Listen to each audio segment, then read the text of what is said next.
오늘 은혜 받으실 말씀은 마태복음 5장 9절입니다. 마태복음 5장 9절을 다 같이 봉독하시겠습니다. 그들이 화평하게 하는 자는 복이 있나니 그들이 하나님의 아들이라 일컬음을 받을 것이며. 오늘은 복 있는 사람 7번째 시간으로 화평케 하는 자의 복에 대해 깨달은 바 은혜를 나누고자 합니다.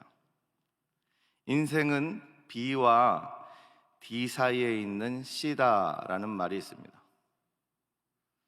자막이 나오면 좋겠는데요. 인생은 B와 D 사이에 C다. B는 태어나다는 것이고 D는 죽음이라는 뜻이죠. 그리고 C는 갈등이라는 뜻입니다. 태어나서 죽을 때까지 수많은 갈등 속에 살아간다는 의미입니다.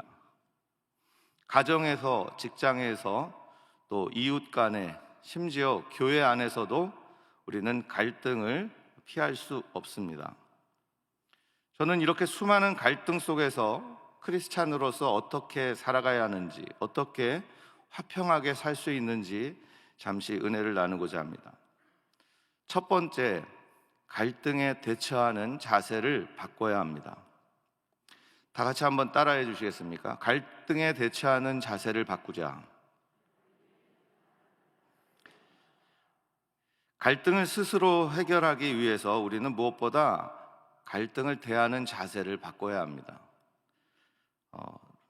노만 빈센트 필 박사는 이렇게 말한 바가 있습니다. 우리가 직면한 어떤 현실도 그것을 대하는 태도보다 중요하지 않다. 왜냐하면 성공과 실패를 결정하는 요인이 바로 우리의 태도이기 때문이다. 우리가 맞부닥치는 어떠한 문제보다도 우리 자신의 태도가 더 중요하다는 말입니다. 갈등을 대처하는 우리의 태도가 바뀌면 그 갈등이라는 문제도 바뀔 가능성이 커진다는 것입니다. 보통 사람들은 갈등이 일어나게 되면, 또는 갈등이 일어나는 그런 상황이 되면 그것을 피하려고 합니다. 갈등을 만나려고 하지 않고 애써서 그것을 외면하거나 피하려고 합니다. 그런데 그렇게 갈등을 피해 다니기만 하면 결코 갈등을 해결할 수는 없습니다. 그러니까 그 갈등을 피하지 않고 그 갈등을 오히려 잘 다루어서 무언가 나에게 유익이 되게 만들어야 한다는 것입니다. 제 아이가 초등학교 다닐 때 일입니다. 반 아이들 가운데 유독 제 아이를 괴롭히고 왕따시키는 아이가 있었습니다. 처음에는 동양인이니 그러려니 했지만 계속 그런 일이 반복되니까 저랑 집사람이 매우 속이 상했습니다. 하루는 단단히 마음을 먹고 아이를 불러 앉혀놓고 이제 저희 집사람이 다시는 그 애랑 말도 하지 말고 놀지도 말고 걔랑 무슨 일이 있거든 피해 다녀라, 그렇게 조언을 하고, 저도 옆에서 맞다고, 절대 걔랑 놀지 말고 다른 애들이랑 놀고 가까이 하지 말라고 그렇게 혼을 냈습니다. 한참 듣던 저희 아이가 이렇게 말하는 것이에요. 근데 엄마, 그러면 친구가 될 수 없잖아요. 그 말에 저희가 할 말이 없었어요. 그리고 나중에 제가 혼자 있을 때 곰곰이 생각해 보니까 제 자신이, 그렇게 놀지 말라고 했던 제 자신이 굉장히 부끄러워졌습니다. 그 이후에 저희 아들은 그 아이와 끝끝내 갈등을 풀어내고 아주 친한 친구가 되었고, 또 서로 집에 가가지고 같이 자기도 하고 없으면 못 사는 베스트 프렌드가 됐습니다. 에이즈를 일으키는 인체 면역 결핍 바이러스를 활용해가지고 거기에 독성을 제거하고 어린이 백혈병 환자를 치료하는 그런 방법이 성공을 거두었다는 기사가 뉴욕 타임즈에 실린 적이 있습니다. 치명적인 것처럼 보이는 에이즈 바이러스인데 그것을 어떻게 활용하는가에 따라서 불치병이라고 알려진 백혈병도 치료하는 그 약이 될 수 있었다는 것이죠. 이처럼 두렵고 괴로워 보이는 갈등이라고 하더라도 그것을 어떻게 다루는가, 어떻게 그것을 대하는가에 따라서 나에게 약으로 만들 수 있다는 것입니다. 갈등을 두려워하지 마시기를 바랍니다. 그렇다고 해서 전투 태세를 갖추고 싸울 준비를 하라는 것은 아닙니다. 갈등이 있지만 이를 통해 더 좋은 것으로 만들겠다는 분명한 마음의 의지가 있어야 합니다. 그 의지를 잃지 않는 한 여러분들은 그 갈등을 이기고 화평을 누리는 사람이 될 줄 믿으시기 바랍니다. 두 번째, 우리는 동의할 수는 없어도 동정할 수는 있습니다. 다 같이 한번 따라해 주시겠습니까? 동의할 수 없어도 동정할 수는 있습니다. 갈등이 시작되면 대부분 이제 싸움이 시작되면 부부간에 한번 예를 들어보세요. 대부분은 서로가 서로를 설득하려고 이해시키려고 애를 쓰게 됩니다. 더 쉽게 말하면 무엇을 잘했고 무엇을 잘못했는지 따지게 됩니다. 내가 왜 옳은지 상대방이 무엇이 틀린지에 집중을 하게 되는 것이죠. 그런데 그런 상황을 여러분들 다 겪어보셨겠지만 결코 갈등이 그것으로 인해서 해결되는 것은 거의 없습니다. 오히려 더 갈등을 부추기게 됩니다. 그러나 우리는 상대방에 대해서 이해할 수는 없어도 동정할 수는 있어야 합니다. 무언가 이유가 있겠지. 오죽하면 그랬겠나. 그런 사람의 그 사람의 마음은 어떨까라는 마음으로 접근하는 것이 갈등을 해결하는 데 굉장히 도움이 됩니다. 레미제라블이라는 소설을 잘 아실 것입니다. 주인공인 장발장, 가난 때문에 빵 한 조각을 훔쳤다가 얼마나 배가 고팠으면 빵을 훔쳐 먹었을까, 그런 동정을 전혀 받지 못한 채 감옥 생활을 하죠. 몇 번의 탈옥 시도 끝에 결국 19년이란 세월을 감옥에서 썩게 됩니다. 처절하게 고통받았죠. 그는 탈옥을 하게 되었고 밀리에르라는 신부를 만나게 되었어요. 그 밀리에르 신부의 집에서 은식기를 훔쳐 나오다가 경찰에 걸리게 됩니다. 이제 만약에 경찰이 그 밀리에르 신부 집에서 이것을 훔쳐 나온 것이라는 그것을 증명하기만 하면 이제 장발장의 인생은 거의 끝이 난 것이죠. 그 순간에 밀리에르 신부는 경찰에게 이 장발장이 지금 우리 집에서 이 은식기를 내가 선물로 준 것을 허겁지겁 가지고 나온 것이다, 이렇게 변명을 해줍니다. 그리고 결국은 경찰은 멋쩍어하면서 돌아가고 장발장은 거기에 큰 감명을 받게 됩니다.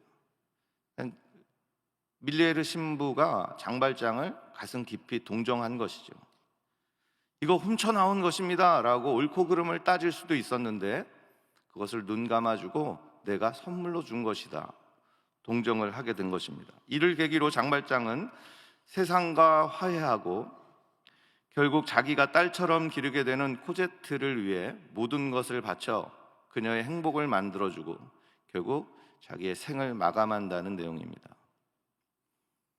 어느 누구에게도 동정받지 못하고 19년 동안 저주받은 인생으로 살면서 온 세상을 향한 적대감과 복수심을 가지고 살던 사람이 자기 마음을 헤아려주고 동정해주는 밀리에르 신부를 만나 다른 사람을 위해 생명까지 내어주는 그런 사람으로, 화평의 사람으로 거듭날 수 있었다는 것입니다.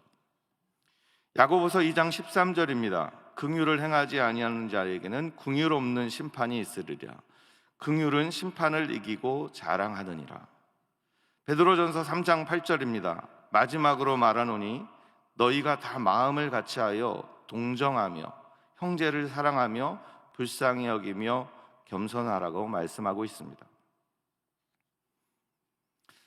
우리는 갈등의 상황에서 서로가 왜 옳고 무엇이 틀렸냐에 집중하는 것이 아니라 상대방이 옳고 그름을 증명하려는 것이 아니라 서로 동정하고 무언가 이해해 보려는, 무언가 그 마음을 헤아려 보려는 자세를 가져야 합니다. 그것이 바로 갈등의 홍수 속에서 화평을 누리며 살아가는 유익한 방법이 되는 줄 믿으시기 바랍니다. 세 번째입니다. 내 권리를 포기하는 것은 하나님을 신뢰하는 것이다. 다시 한번 따라하겠습니다. 내 권리를 포기하는 것은 하나님을 신뢰하는 것입니다. 이게 무슨 말인가? 사실 우리가 다른 사람과 갈등이 일어나는 그 상황에서 다른 사람이 틀렸다, 잘못됐다, 무언가 부당하다고 느끼는 것은 사실은 내가 가진 권리를 포기할 수 없어서일 때가 많다는 것입니다. 부부 간의 싸움이 있을 때 서로 간에 남편은 남편의 무언가의 권리를 포기하지 못하고 아내는 아내의 무언가의 권리를 포기하지 못하는 것이죠. 또 물질 문제로 이렇게 싸우는 갈등하는 사람들을 보면 서로 간의 이익이나 권리를 포기하지 못하기 때문에 계속해서 갈등이 깊어지는 것을 보게 됩니다. 그런데 사실 이러한 서로 내려놓지 못하는 자기 권리 가운데 자기의 욕심일 때가 많다는 것을 우리는 알 수 있습니다. 야고보서 4장 1절에 너희 중에 싸움이 어디로 다툼이 어디로 쫓아나느뇨 너희 지체 중에서 싸우는 정욕으로 쫓아난 것이 아니냐. 그러니까 우리가 싸우는 것이 혹시 내 욕심 때문에 내가 가진 권리만을 주장하려고 혹시 내가 지금 이렇게 갈등을 계속 만나고 부딪히고 있는 것은 아닌지 자신을 점검해 보아야 한다는 것입니다. 그런데 더 문제는 뭐냐면 이렇게 포기하지 못하는 자기 권리, 그래서 계속해서 갈등의 상황에 있는 이 상황 자체가 내 권리를 내려놓지 못하는 데서 끝나는 것이 아니라 사실은 하나님을 신뢰하지 못하는 데서 비롯된 경우가 많다는 것입니다. 쉽게 말해 이 상황을 해결하는 방법은 이것밖에 없다는 거예요. 그리고 이렇게 해결해야 된다는 내 생각, 내 고집일 때가 있다는 것입니다. 이 모든 상황을 하나님이 해결할 수 있다는 것은 전혀 우리의 계산에 넣지 않고 이 상황을 해결할 수 있는 방법은 이것이라는 것입니다. 내 생각에는 틀린 것 같은데, 내 생각에는 이게 아닌 것 같은데 그럴지라도 하나님이 이것을 해결하실 수 있다는 겨자씨만한 믿음도 없이 그래서 내 권리를 내려놓지 못하는 경우가 많다는 것입니다. 형 에서의 장자권을 팥죽 한 그릇에 가로챈 뒤 오랜 세월이 지나 야곱은 고향으로 돌아오기로 결심했습니다. 지금 그 화면을 보여주시면 됩니다. 형과의 오랫동안의 갈등과 반목을 끝내고 평화를 누리고, 그 전의 그림입니다. 평화를 누리고 싶은 마음이 간절했습니다. 많은 양떼와 재물과 가족들을 거느리고 집으로 돌아가는데 이제 야복강 하나만 건너면 형 에서가 있는 고향입니다. 그런데 건너가자니 형이 자기를 어떻게 생각할지 두렵기만 합니다. 왜냐하면 장자권을 빼앗겼을 때 형이 죽이러 쫓아온 경험이 있고 또 정탐꾼을 보내니까 형 에서가 400명의 군사를 모아가지고 지금 야곱이 돌아오기만 기다리고 있다, 이런 첩보를 얻었기 때문이죠. 건너자니 형이 자기를 죽일까 두렵고 안 건너자니 더 이상 나그네와 같은 삶을 살 수가 없고 괴로워하던 야곱은 꾀를 냅니다. 사람들을 먼저 건너보내서 형의 심기가 어떤지 알아보는 것이죠. 혹시 잡혀서 아주 곤욕을 치를 수가 있기 때문에 자기가 먼저 건너는 것이 아니라 종들을 먼저 건너보내고 자기의 재산을 같이 보내가지고 형의 심기를 살피는 것입니다. 좋은 소식이 계속해서 없자 최후의 수단으로 자기의 부인들 또 자녀들을 먼저 형에게 건너보냅니다. 죽으면 죽으리다 라고 건너가는 것이 아니라 너희를 죽이면 나는 36개다, 이런 마음이 있었던 것 같아요. 먼저 처자식들을 다 건너보내고 모든 재산을 다 건너보낸 다음에도 어떠한 그 소식이 없자, 화평이 없자, 야곱은 약복강에서 이제 마지막 생사를 건 씨름을 하게 됩니다. 어느 사람이 호련히 밤에 나타나는데 야곱이 보기에 보통 사람이 아니에요. 그는 곧 이 사람이야말로 하나님의 사람이고 또 하나님의 능력으로 나를 도와줄 수 있다라는 것을 직감적으로 알았습니다. 날이 새도록 그 사람의 바짓가랑이를 붙들고 자기를 도와달라고 씨름을 합니다. 도저히 야곱을 이길 수 없게 되자 환도뼈를 쳐서 부러뜨렸습니다만, 그럼에도 불구하고 자기를 축복하지 않으면, 자기에게 복을 주지 않으면 절대 이 손을 놓지 않겠다고 하는 그 야곱에게 결국 그 야곱의 손을 들어주고 야곱에게 이스라엘이라는 이름을 새로 지어줍니다. 야복강가에서 그는 자기의 꾀로, 자기의 방법으로 살았던 그 삶을 포기하고 이제 모든 것을 하나님에게 맡기듯 하나님이 자신을 도와주지 않으면 자기는 더 이상 살 수 없다는 그 마음으로 부르짖고 발버둥 쳤던 것입니다. 날이 밝자 땀이 또 흙이 범벅이 되어서 다리는 부러져서 절뚝거리면서 만신창이가 되어서 절뚝거리며 강을 건너오는 사람이 하나 있는데 보니 동생 야곱입니다. 형 앞에 나와 7번 땅에 절을 하고 또 그 만신창이가 된 모습으로 앞에 나가니 형 에서가 갑자기 그냥 그 마음이 봄눈 녹듯이 녹아버립니다. 달려나와 야곱을 맞이하고 끌어안고 목을 안고 울면서 입을 맞추면서 피차옵니다.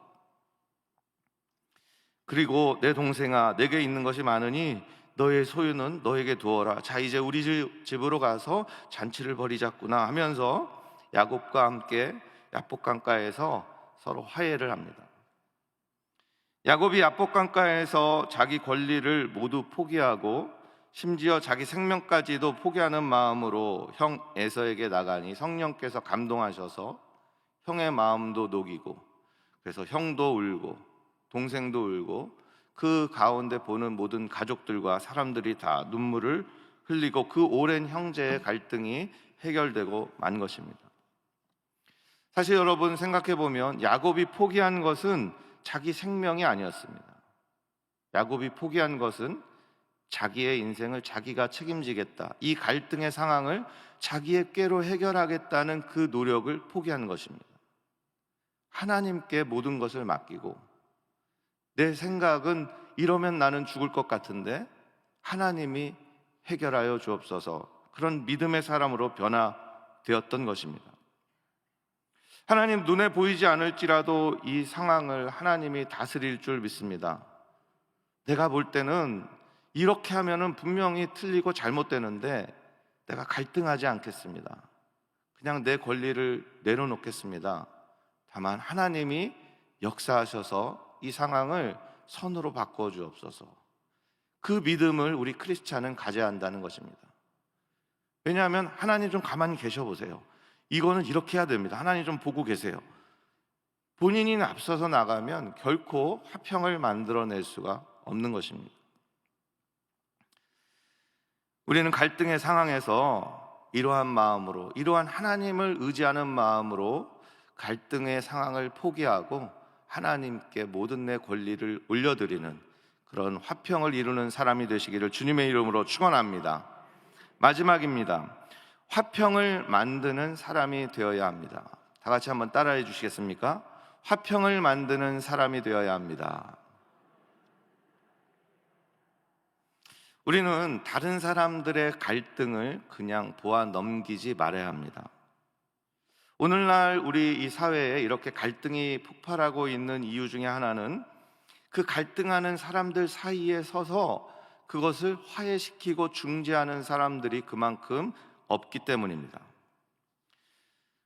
갈등 때문에 계속 괴로워하고 늘 언제나 보면 갈등하며 사는 사람들이 있어요. 여기는 없으시고요. 근데 그런 분들을 제가 가만히 보면 공통점이 하나 있는데, 그 갈등의 상황에 그 갈등 사이를 조정하는 분이 없더라고요. 서로 중재하는 분이 없어요. 그런데 보면은 굉장히 화평하게 사는 사람들, 아주 서로 관계가 좋게 살아가는 분들이 계세요. 그런데 그런 분들의 공통점이 뭐냐면 그분들 주위에는 굉장히 서로 간의 관계를 아주 참기름, 그 비빔밥에 참기름 넣어서 비비듯이 아주 관계를 부드럽게 하는 분들이 꼭 있어요. 하나님께서 찾는 사람은 결렬된 사이를 막고 서는 사람인 줄 믿으시기 바랍니다. 하나님과 사람 사이에 결렬된 그 사이를 중지하고 조정하는 사람을 우리는 그 사람을 가리켜서 중보자라고 합니다. 그런데 사람과 사람 사이에서 그런 역할을 하는 사람을 바로 피스메이커라고 합니다. 평화를 만드는 사람. 오늘 마태복음 5장 9절에 보면 화평케 하는 사람에 대해서 말을 하는데, 화평케 하는 사람이라는 말이 바로 이 피스메이커입니다. 에이레네 포이오이오, 평화를 만들어내는 사람.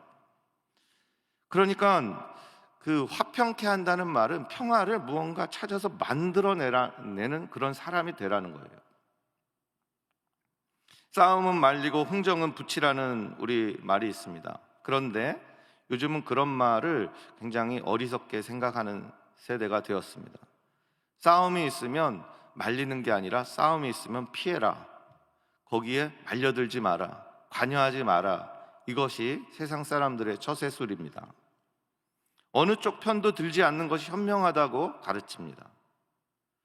그러니까 갈등을 겪는 사람들 사이에 중재하는 일이 굉장히 어려워진 세대가 되었습니다. 그러나 그 일이 어렵다고 해서 우리들까지 그런 세상 사람들의 지혜를 따라 살면 세상에 어떻게 평화가 있겠습니까? 화평케 하는 자는 복이 있나니 저희가 하나님의 아들이라 일컬음을 받을 것이미요 라고 말하고 있습니다. 여러분을 격려하고 도전합니다. 이제부터 여러분 피스메이커로 사시기 바랍니다. 평화를 만들어주는 사람이 되시기를 주님의 이름으로 축원합니다. 여러분들이 만든 그 평화가 여러분들에게 언젠가 되돌아오게 됩니다. 지난 시간에 무언가 주어야 결국 받는다고 제가 말씀드렸어요. 받기만 하려고 원하면 결국 받을 수 있는 사람은 아무도 없다고 말씀드렸습니다. 평화도 마찬가지입니다. 평화도 누군가 나를 도와주기만 바라면 결코 그런 역할을 체험할 수가 없게 됩니다. 내가 먼저 그 사람들을 좀 사이좋게 만들어주고 화해도 시키고 또 참기름처럼 들어가서 나는 좀 망가져도 서로 비벼주고, 이런 삶을 살아갈 때 결국 언젠가 그런 고마운 도움을 나도 받게 되는 줄 믿으시기 바랍니다. 그런 평화를 만들어내는 사람으로 살아가시기를 주님의 이름으로 축원합니다. 축원합니다. 축원합니다. 기도하겠습니다. 좋으신 하나님 감사합니다. 우리는 부족하지만 오늘 예수님 말씀 따라 평화를 만들고 평화를 또 중재하는 그런 사람으로 살아가기 원합니다. 저에게 지혜를 주시고 능력도 주시고 성령의 기름을 부어주셔서 세상을 평화를 그렇게 찾아갈 수 있는, 많은 사람들을 화목케 할 수 있는 그런 사람으로 살 수 있도록 은혜 베풀어 주옵소서. 성령께서 이 예배 가운데 오신 모든 한 분 한 분을 축복하시고 특별히 마음에 정성을 담아 하나님께 예물 드린 손길들이 있사오니 그 손길마다 하나님 축복하여 주옵소서. 모든 기도할 때 그들의 마음에 우리 하나님이 주시는 평화를 누리게 하여 주시고 세상에 나가 평화를 만들며 살아가는 우리 모두가 되게 하여 주옵소서. 성령께서 우리 교회에 놀라운 은혜와 부흥의 역사를 주시고 성령의 바람이 불어 성령의 불길이 타오르는 귀한 교회 되게 하여 주옵소서. 또 당회장 목사님 성령으로 기름 부어주시고 그 하시는 사역과 모든 일들마다 평화가 만들어지는, 평화롭게 되는 그런 사역될 수 있도록 은혜 베풀어 주옵소서. 예수님의 이름으로 축복하고 간절히 기도하옵나이다. 아멘. 주기도문으로 예배를 마치겠습니다.